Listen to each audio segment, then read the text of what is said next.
তো guys Sonalika 47 DI 15 টনের ডালা 10 টন নিয়েছে, 5 টন ঢেলে রেখেছে ওখানে রাস্তায়, মাঠে নেমেছে। তো দেখা যাক ও যেতে পারছে কি না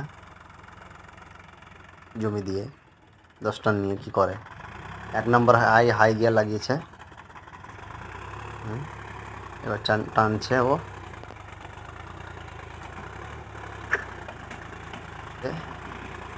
এবার টানছে।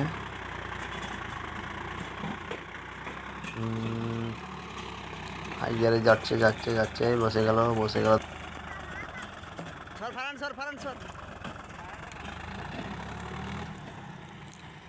তো আর পারলো না টানতে গাইস।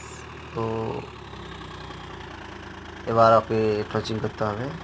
তো নেক্সট পার্ট আসবে, দেখা যাবে তখন।